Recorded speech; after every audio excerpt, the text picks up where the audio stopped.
Yang dimuliakan Allah Subhanahu wa taala. Insyaallah mungkin nanti kita akan lanjut di kesempatan berikutnya.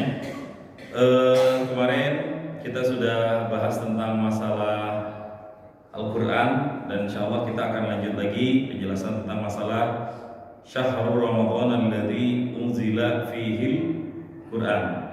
Bulan Ramadan yang diturunkan di dalamnya, di dalam bulan tersebut Al-Qur'an.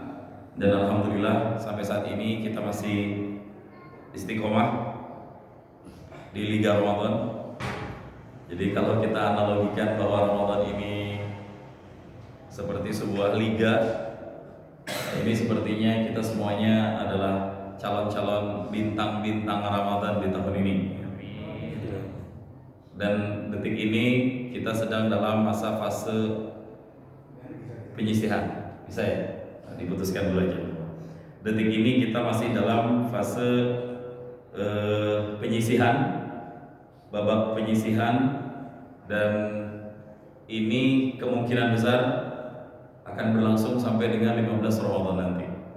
Jadi dari awal nih kita udah mulai dipacu dan dipancing oleh Allah Subhanahu wa taala untuk jadi pemain-pemain terbaik di Ramadan ini. Cuma nanti nggak akan semuanya tentu lolos ya.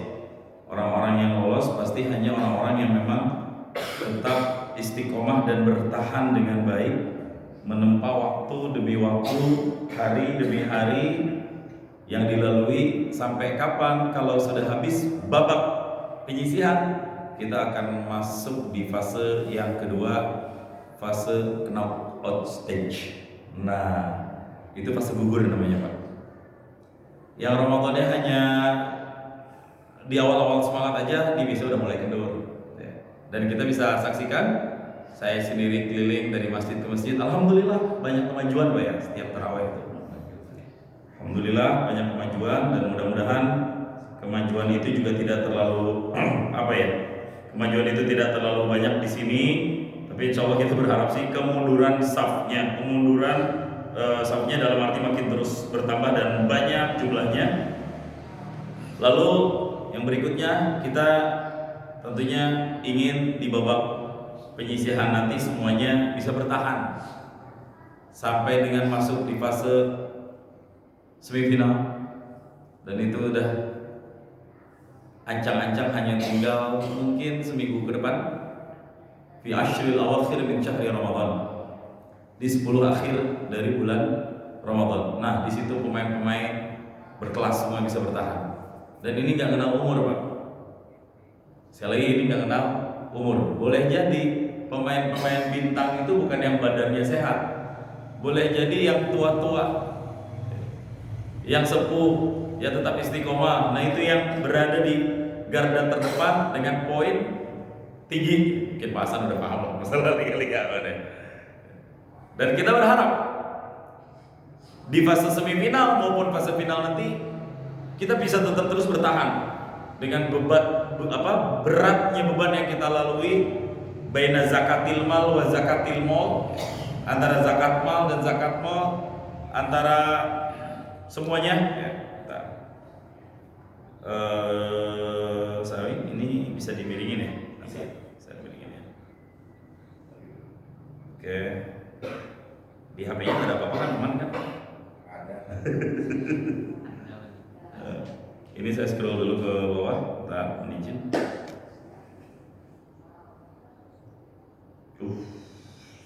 Punten sampai. Nah, saya izin buka dulu tafsirnya. Oke, nah ini paling enak, halaman 306, nggak bisa scroll ke bawah ya. 305, 306. Tafsir Jalalain ini baru halaman 24. Pergi ke halaman 305 atau 306. Nah, slide cari halaman 306. Gimana cara langsung scroll ke bawah? Beda HP, beda settingan. Ya nanti saya sambil cari ya. 305, 306, loading sebentar. Ini RAM-nya berapa? Baru halaman 67. Oke, insyaallah. Baik. Emang enaknya sambil ngelihat layar ya? Izin sebentar. Tunggu sebentar, cenah. Sebentar.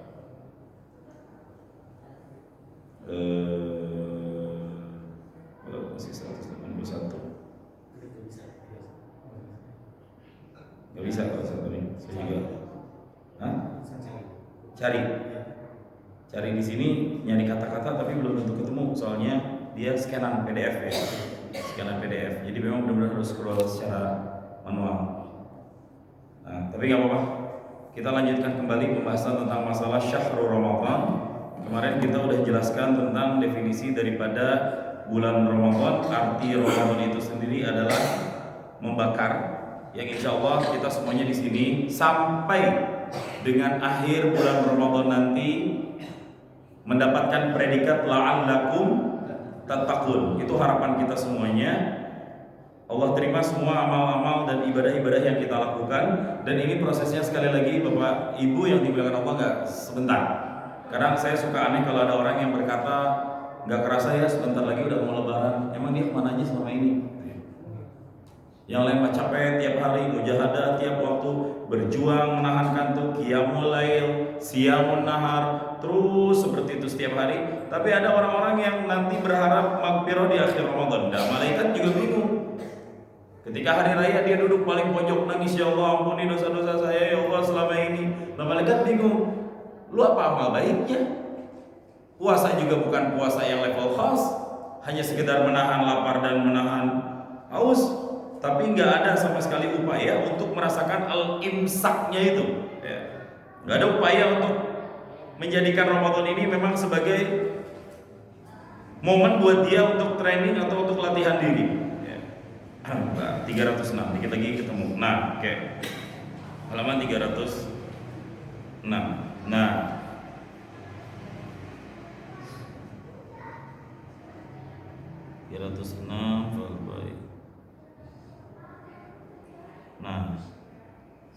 ayyamu ma'dudat yutiqunahu. Kemarin udah ayat ini. Nah, sekarang ini. Syahrul Ramadan alladzi unzila fihi al-Qur'an. Ayat Al-Qur'annya di atas ya. Syahrul Ramadan alladzi unzila fihi al-Qur'an. Bulan Ramadan yang diturunkan pada bulan tersebut apa? Al-Qur'an. Bisa dimiringin di slide ya.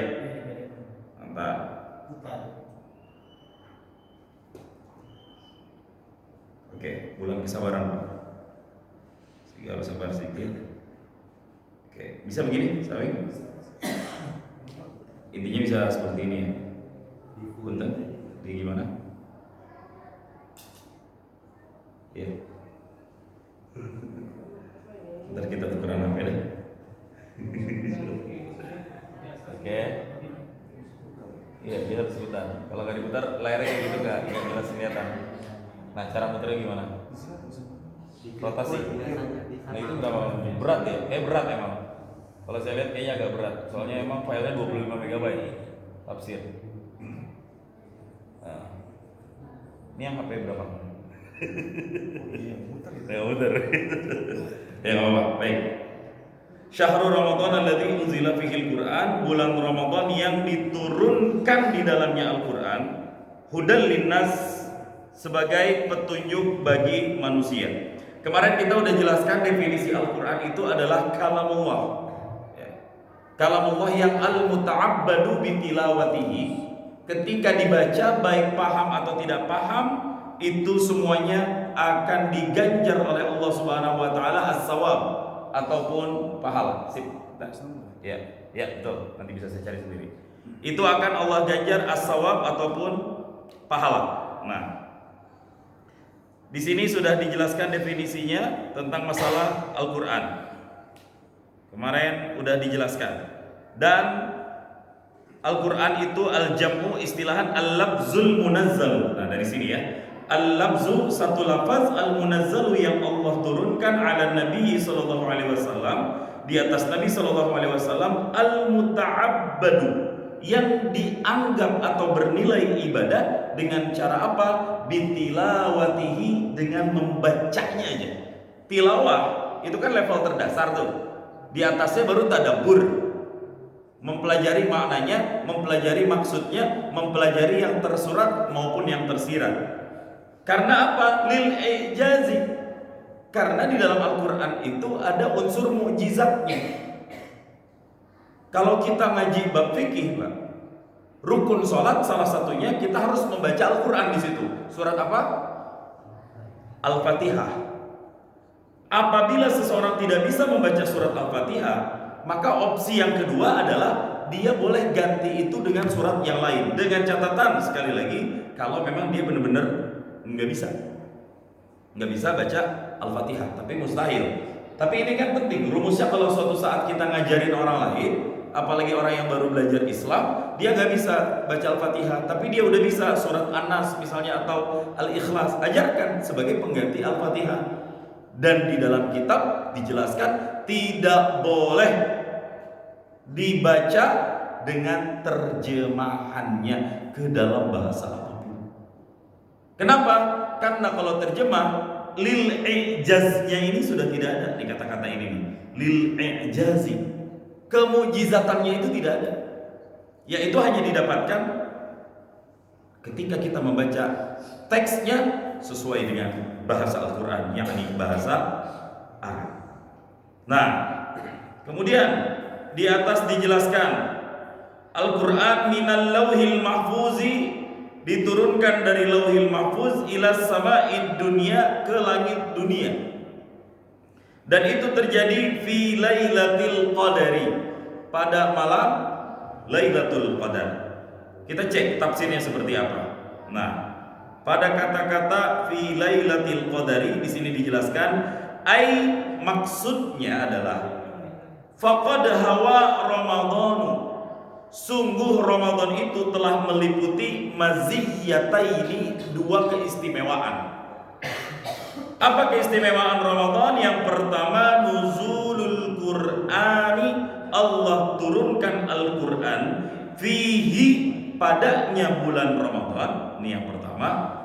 Yang kedua, wa wujudu lailatul qadari, terdapatnya malam Lailatul Qadar. This why Ramadan ini menjadi afdhal syuhur, bulan terbaik, panglimanya bulan-bulan suci, itulah bulan Ramadan. Kan kita tahu Pak ya, bulan suci itu ada 4. Yang pertama Muharram, bulan pertama. Yang kedua Rajab, bulan yang ke-7. Yang ketiga Zulqa'dah,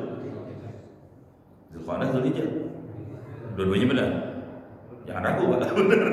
Zulqa'dah bulan ke-11, dan terakhir Zulhijjah bulan 12. Ini 4 bulan suci. Kenapa Ramadan gak masuk? Nah, ini alasannya, salah satu yang antaranya. Karena Ramadan itu bukan hanya jadi bulan suci, tapi panglimanya 4 bulan suci ini.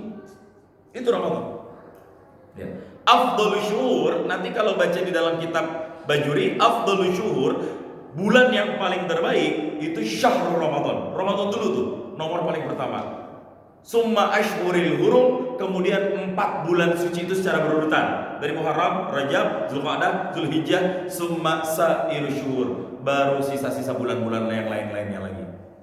Itu derajat bulan-bulan terbaik. Nah, dan dijelaskan di sini minal lauhil mahfuz. Nah, di sini kita harus paham Pak. Ramadan itu, Al-Quran itu turun nggak? Ada proses dan tahap-tahapnya. Tahap paling pertama, andai ini bisa di slide tadi, saya udah siapin materinya. Tahap pertama dari Allah Subhanahu wa Ta'ala. Kemana turunnya? Bal huwa Qur'anum Majid fi lauhin mahfuz. Pertama dari Allah Subhanahu wa Ta'ala, turunnya ke Lauhul Mahfuz. Nah, itu jumlatan wahidatan, sekaligus semuanya. Sekaligus semuanya lengkap.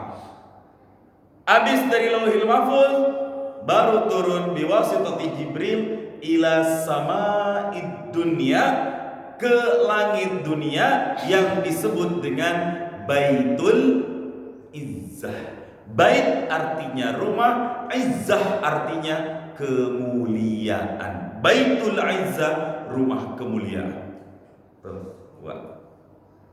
Dari situlah baru secara bertahap melalui perantara satu malaikat mulia, panglimanya para malaikat. Dan kita tahu malaikat Jibril. Jibril jadi malaikat paling mulia, Pak. Di antara semua malaikat mulia, tapi ternyata afdalul malaikat, malaikat yang paling terbaik yang di dalam Al-Quran disebut Ruhul apa? Ruhul Kudus apa Ruhul Amin? Ruhul Amin apa Roh Kudus? Ya kan Roh Kudus disebutnya. Nah, itulah yang dimaksud dengan malaikat Jibril. Mulia Jibril karena apa? Dua urusannya. Al-Quran dia jadi dalam tanda kutip perantara. Kita nggak sebut kurir, bahasanya kurang begitu etis. Al-Quran jadi perantara. Yang kedua, dia bersinggungan langsung dengan Nabi Muhammad SAW. Mulia tuh. Maka orang-orang ini jadi pelajaran. Kalau kita urusan hidup dunia akhirat pengen mulia, ya jangan jauh-jauh dari dua ini. Dari yang namanya Al-Quran dan dari Nabi Muhammad SAW. Dengan cara apa? Mengikuti seluruh manhaj dan ajarannya. Ya. Nah, itu Al-Quran diturunkan di malam Lailatul Qadar sekaligus. Nah, itu tuh yang pertama tuh dari Allah, dari Allah Subhanahu wa taala ke Lauhil Mahfuz, itu yang terjadi inna anzalnahu fi Lailatul Qadar. Kemudian turunnya ke Nabi Muhammad SAW, ini yang disebut dengan proses step by step. Ya. Di sini dijelaskan wa Lailatul Qadari hiya al-ma'niyatu biqaulihi ta'ala. Yang dimaksud dengan ungkapan pengarang kitab syarah tadi di atas Lailatul Qadar ini sejalan dengan firman Allah Ta'ala, inna anzalnahu fi lailatin mubarakatin. Sesungguhnya kami turunkan akannya Al-Quran kapan? Fi lailatin, pada satu malam mubarakatin yang penuh dengan keberkahan. Surat Ad-Dukhan ayat 3. Walhasil, kesimpulannya ya, anna Jibril, bahwa sungguhnya Jibril talaqahu minal lauhil mahfuz. Jibril menghantarkan dari lauhil mahfuz. Wa nazala bihi ila sama'id dunya, dan Jibril turun dengan Al-Quran ke langit dunia. Fa amlahu lis-safara, lalu Jibril libatkan satu malaikat lain yang mencatat, namanya malaikat as-safara, kiramil bararah, lengkapnya kayak gitu dalam hadis. Kemudian fakatabat fi suhufi, ditulis di dalam catatan-catatan suhuf, ala hadat tartib, di atas urutan-urutan ini. Nah, berarti mushaf yang sekarang nih kita lihat dengan urutan yang min awwalihi suratul Fatihah ila akhiri suratin Nas, itu dengan ala hadat tartib yang sudah diatur oleh malaikat Jibril berdasarkan instruksi dari Allah, diminta oleh malaikat as-safarah, dan itu yang ada sampai sekarang. Nah, wal hikmatu fi nuzulihi mufarraqan. Kenapa kemudian dari Baitul Izzah kepada Nabi Muhammad SAW turunnya berpisah-pisah, enggak sekaligus, baik gitu langsung. Nah, di sini hikmahnya. Wal hikmatu, hikmahnya adalah fi nuzulihi mufarraqan, tentang turunnya Al-Quran. Mufarraqan, berpencar-pencar, berpisah-pisah, enggak sekaligus. Apa? Tasbituhu fi qalbihi, untuk meneguhkan, menetapkan, mempakem dan patenkan Al-Quran fi qalbihi, di dalam hatinya Nabi Muhammad SAW. Selain itu, wa tajdidul hujaji, Al-Quran ini bisa menjadi hujjah yang terbaharukan untuk siapa? Hujjah alal mu'anidina, untuk orang-orang yang keras kepala, yang gak mau beriman dengan Al-Quran. Makanya step by step, Al-Quran turun di Mekah dengan turun di Madinah itu bertahap. Yang kalau kita lihat infografis, Al-Quran Allah Subhanahu wa taala turunkan di Mekah dalam durasi waktu total seluruhnya itu hampir 23 tahun. 13 tahun Quran diturunkan di Mekah, dan 10 tahun sisanya turun di Madinah. Makanya kita kenal dengan ayat Makkiyah dan Madaniyah. Surat Al-Baqarah itu Madaniyah apa Makkiyah? Al-Baqarah. Ini yang kita kaji ini. Madinah apa Mekah? Kalau Al-Fatihah mau dijelas itu Makkiyah, Mekah ya. Tapi Al-Baqarah ini termasuk surat yang Madaniyah. Ini di Ramadan yang lalu saya udah ajarin apa beda Makkiyah dan Madaniyah. Kalau Makkiyah adalah turun di bukan. Boleh jadi ayatnya turun di Mekah tapi dia Madaniyah. Boleh jadi turun di Madinah atau di selain Mekah Madinah tapi dia Makkiyah. Ini gak ada hadisnya, tapi para ulama mengklasifikasi untuk memudahkan proses pemahaman historikal Al-Quran tentang ilmu yang disebut nasikh mansukh. Makkiyah itu seluruh ayat-ayat Al-Quran yang diturunkan sebelum Nabi hijrah. Tuh.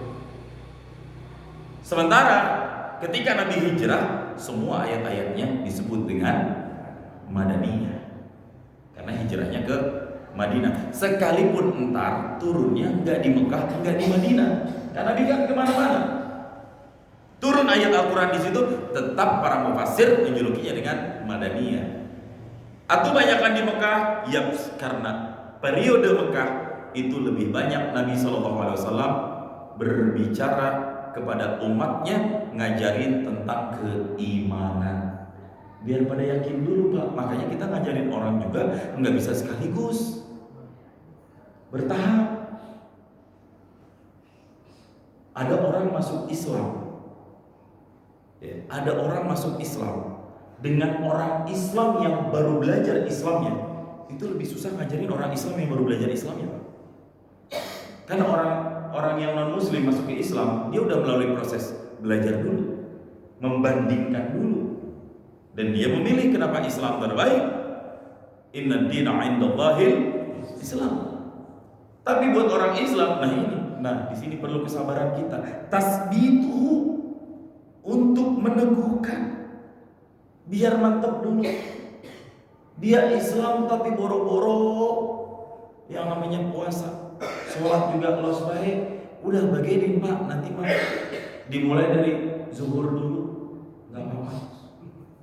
Udah bikin zuhur, entar asar masih los. Saya nggak mengatakan meninggalkan sholat itu boleh, nggak, ini proses ya.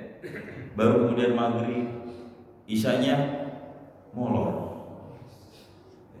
subuh akhirnya bangun, tapi subuhnya jam 6 lewat 25 menit, kudutnya dijemur Pak. Gak apa-apa, itu proses Pak. Sampai nanti pelan-pelan baru diajarin, baru kuat, baru teguh. Itu karena puasa juga dulunya begitu, nggak langsung diwajibin. Proses dulu. Sok, kalau kamu pengen puasa, puasa. Cuma ikutin aturannya. Bangun tidur, udah nggak boleh makan minum. Kalau nggak sanggup, pilihannya apa? Bayar fidyah. Dulu begitu. Tapi berikutnya dimansuhkan. Makanya nanti di ayat berikutnya ditegaskan lagi, wa man kana maridhan au ala safarin, langsung nggak ada lagi fidyah. Udah, pokoknya puasa buat orang-orang yang nggak sanggup, nggak ada yutiqunahu fidyatun. Udah langsung pokoknya wajib kutiba alaikum siyam. Nggak ada kutiba alaikum as-siyamu awil fidyatu, nggak ada. Berproses.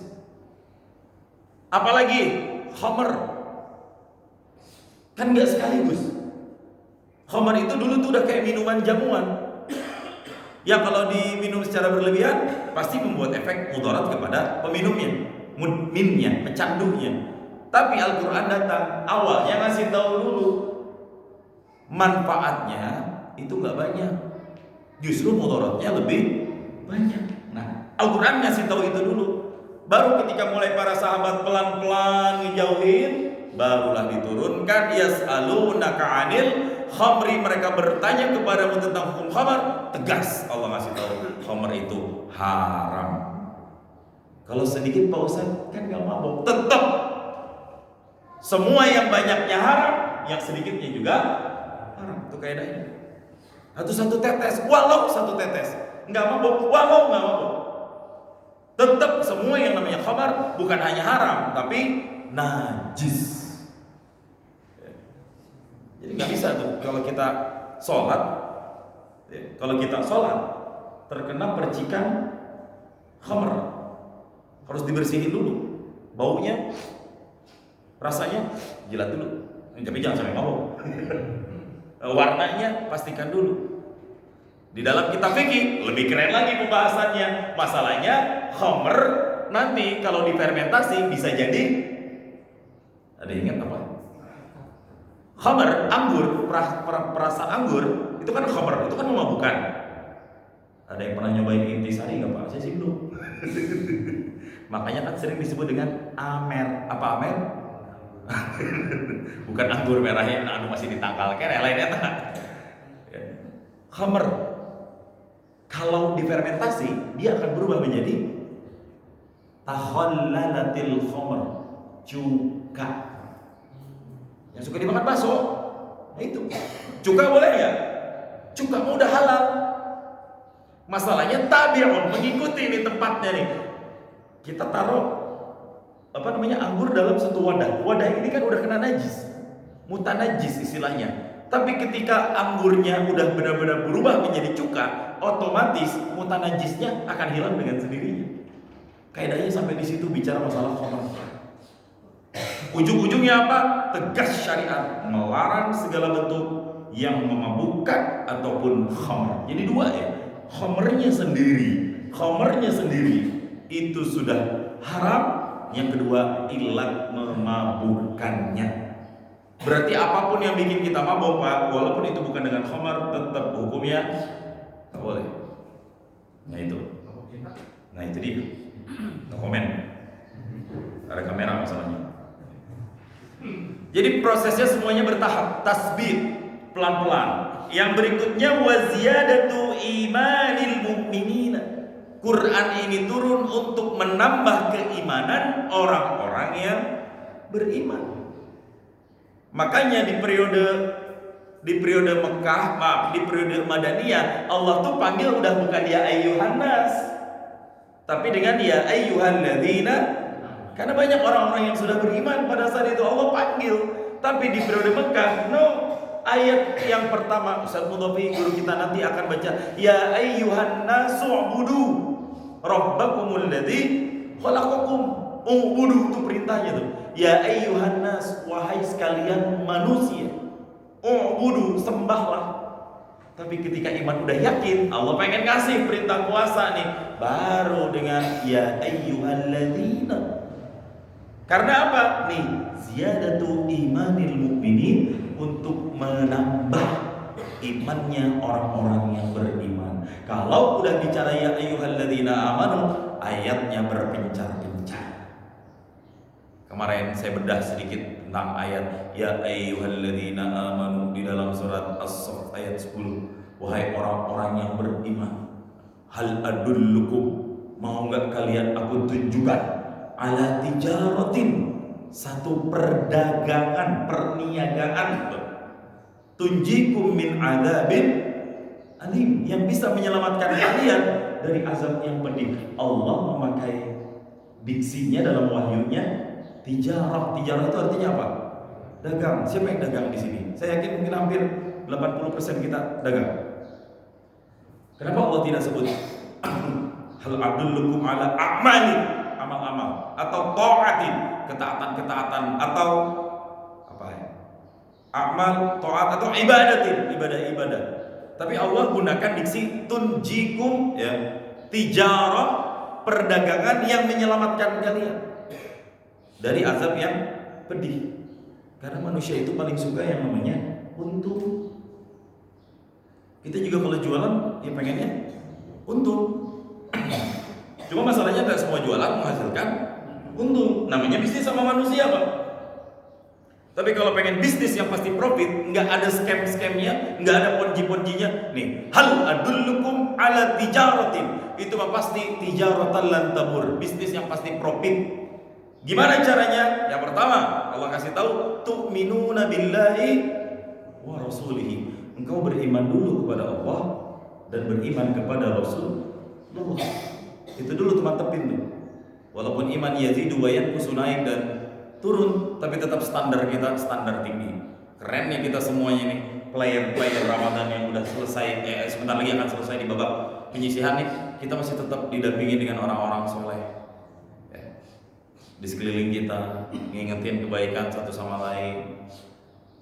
Karena kalau kita berdekat-dekat dengan orang-orang soleh itu Pak, rasa taat tuh bertambah. Kalau kita dekat-dekat dengan orang yang kaya, materialistis kita meningkat, rasanya pengen punya ini, pengen punya itu. Kalau kita dekat-dekat sama orang yang suka berbuat zolim dan fasik, rasa berani untuk melakukan dosa itu muncul, tidak takut malu berbuat dosa itu hadir. Kalau kita sering duduk atau bergaul dengan ulama-ulama, rasa ingin paham dan cinta kepada ilmu itu tumbuh dengan sendirinya di dalam hati. Nah ini yang membuat iman seseorang itu yazidu, ziyadatun, bertambah.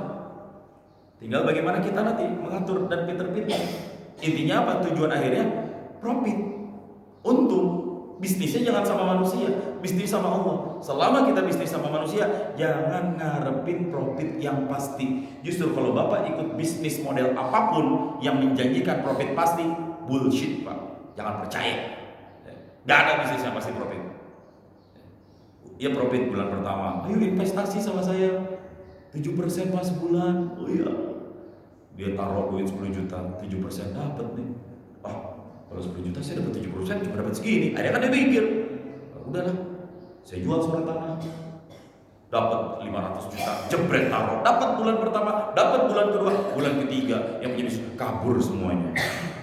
Banyak kayak gitu, banyak. Dan saya udah sering dengar cerita kayak gitu. Yang paling kerennya lagi adalah di masjid Pak, dan itu gak jauh-jauh Pak, masih boleh Cilebut juga. Sampai sekarang tuh, ustadznya lagi yang ngajak. Allah ya Rabbi. Bisnis sama manusia itu kalau udah urusan duit itu udah gak kenal orang, sumpah.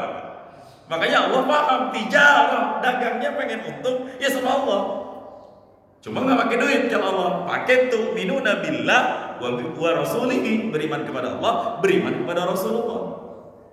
Apa berikutnya? Wa tujahiduna, engkau berjihad fi sabilillahi, di jalan Allah, bi amwalikum, dengan hartamu, wa anfusikum, dan dengan jiwa ragamu. Tuh, jihad tuh yang bener tuh kayak gitu.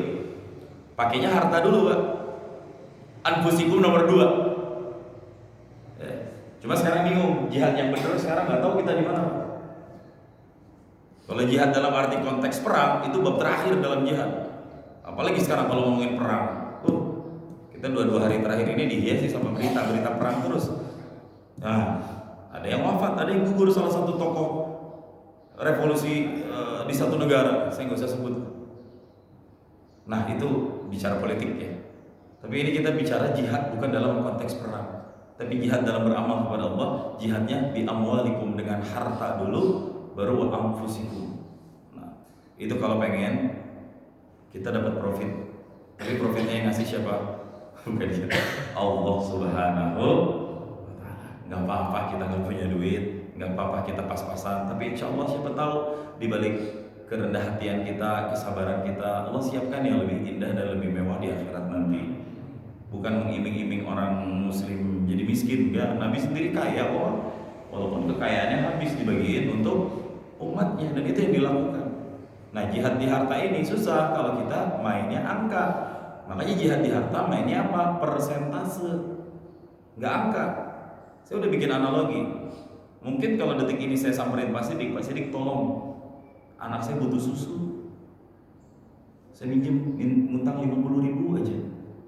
Saya yakin Pak Sidik pasti ngasih. Kenapa? Karena duit Pak Sidik jauh lebih banyak dari itu.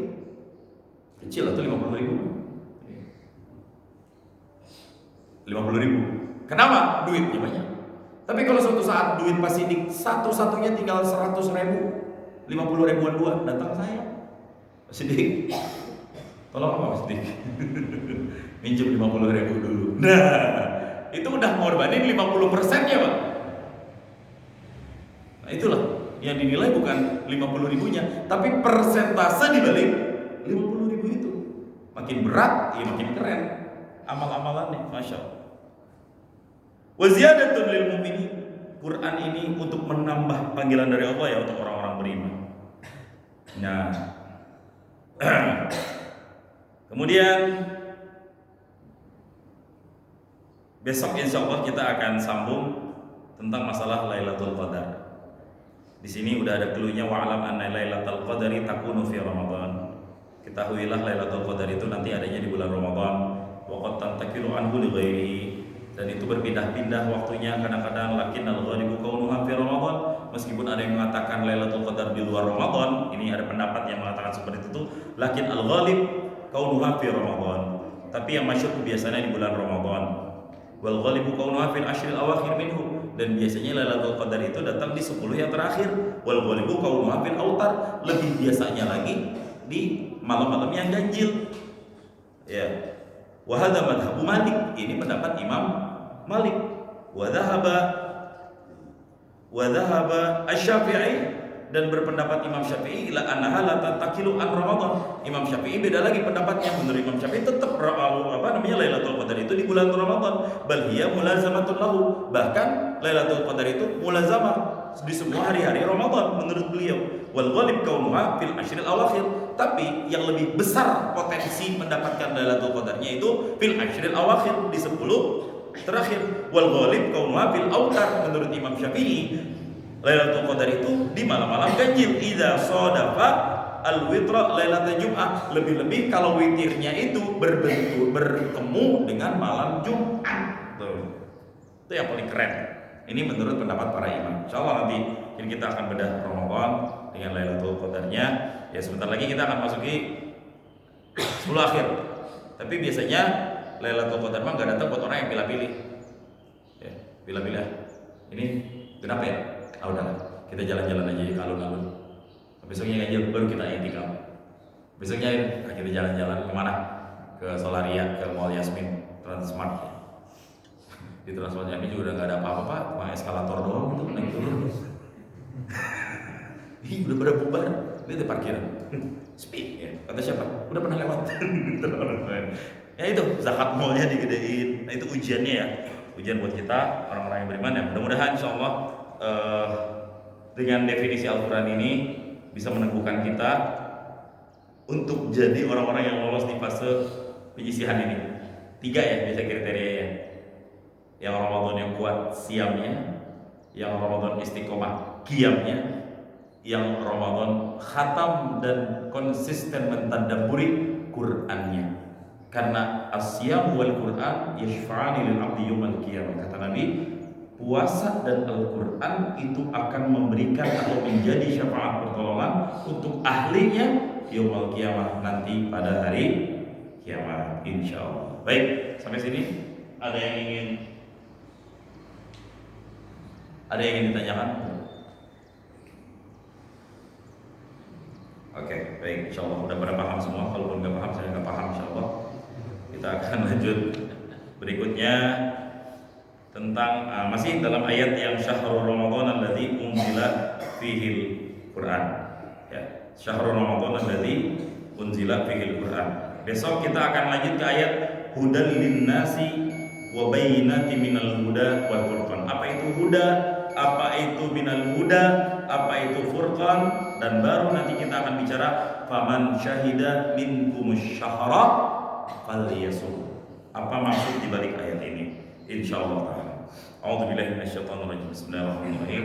Alhamdulillahirabbil alamin, hamdan 'alamin wa syakirin. Hamdan yafi ni'amahu wa yakfi mazidah. Ya rabbana lakal hamdu wa lakal mulk.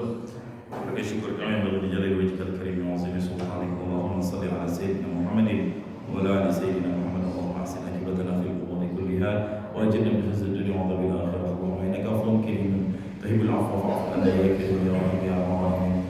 Allahumma habib ilaina al-iman wa zayyinhu fi qulubina وكره إلينا الكفر والفسوق والعصيان واجعلنا من الراشدين.